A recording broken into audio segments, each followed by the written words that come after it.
பல்லவட்டி கிருஷ்ண வரலாறுகள் பல்லவட்டி கிருஷ்ணன் அன்போடு சுவையான பிரியாணி கொடுத்த அது திருமண காலம். அதான அன்போடு அழைச்சி சுவையான பிரியாணி கொடுத்தா என்ன அர்த்தம்?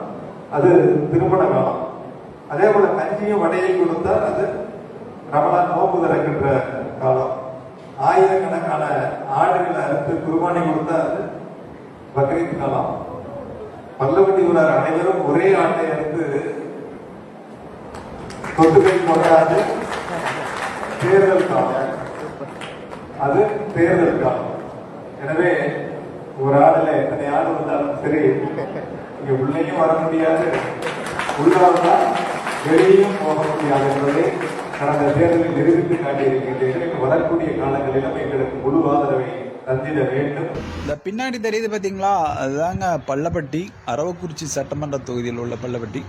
அந்த இதில் என்ன விசேஷம் அப்படின்னு கேட்டிங்கன்னா, இங்கே பக்ரீத்துக்கு வந்து நிறைய ஆடுகள் பலி கொடுப்பாங்க. அதில் எந்த ஆடுமே அல்லா பேரை சொல்லி நம்மளை பலி கொடுக்க போகிறாங்களே அப்படின்னு எந்த ஆடும் ஒன்று கிடைச்சதில்லை. ஆனால் சில பேருகள்கிட்ட போய் அரசியல்வாதிகள்கிட்ட சொன்னீங்க வைங்களா, அமலாக்கத்துறைன்னு சொன்னாலே ஒன்றுக்கு போயிடுவானுங்க. அப்புறம் இங்கே உள்ள இஸ்லாமியர்கள்லாம் வந்து பண்டிகைக்கு ஊருக்கு வருவாங்க.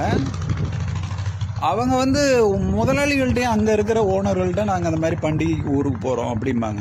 மனைவிமார்கள்ட்டையும் வந்து நான் அந்த மாதிரி வந்துக்கிட்டு இருக்கேம்மா அப்படின்னு ஒரு தகவல் பரிமாற்றம் இருக்கும். ஆனால் சில அரசியல்வாதி பொட்டப்பயலுக்கு என்ன பண்ணுவானுங்கன்னா, நைட்டு கிளம்பி டெல்லிக்கு போவானுங்க. ஏன் போனோங்கிறத மக்கள்கிட்டையும் சொல்ல மாட்டான், யார்கிட்டையும் சொல்ல மாட்டான். காலையில் விடியறதுக்கு முன்னாடி வந்துடுவான். திருட்டுத்தனமாக பயணம் பண்ணுவானுங்க.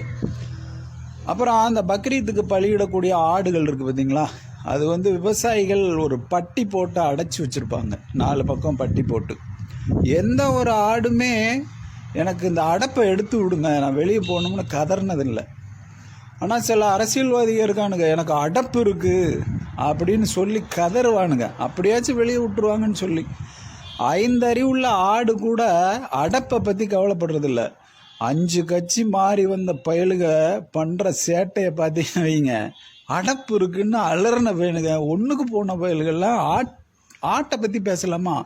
ஆடு பயந்து ஒன்றுக்கு போனது இல்லையே, ஆடு பயந்து வந்து அடப்பை எடுத்து விட்டுன்னு சொன்னது இல்லையே.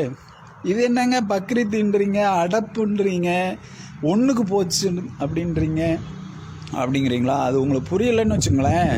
இந்த அப்பா சாராய கடை இருக்குல்ல, ஸ்டாலின் நடத்துகிற சாராய கடை, அந்த கடையில் போய் ஒரு குவார்ட்டர் பாட்டில் எடுங்க, ஒரு 10 ரூபா நோட்டை வைங்க, அந்த 2ஐயும் 3 சுற்றி வந்தீங்கன்னா இந்த ஆடு, இந்த ஒன்றுக்கு போனது, இந்த அடப்பெடுத்த கதையோட பின்னணியெல்லாம் தெரியும். நன்றி, வணக்கம்.